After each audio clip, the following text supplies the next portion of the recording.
And based on now, the conference board was not predicting a recession with these numbers, but yet are suggesting or predicting that our GDP growth for the year 2025 in total will be about 1.6%. That's an interesting prediction because I'll remind you that, and I've mentioned this before, the Atlanta Fed is predicting that second quarter GDP in the US is going to come out at 3.8%. That's very strong when you consider in the first quarter, the GDP growth in the US was actually minus 0.5%.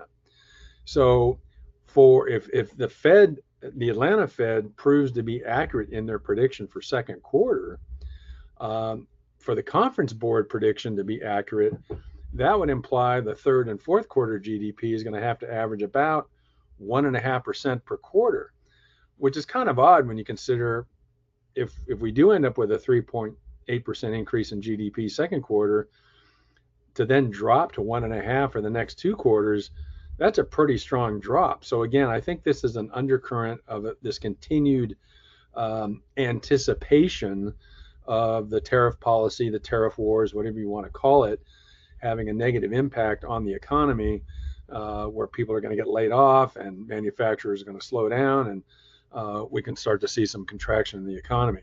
I'm not so convinced of that. We'll see how it plays out, but that I think is underscoring where those predictions are coming from.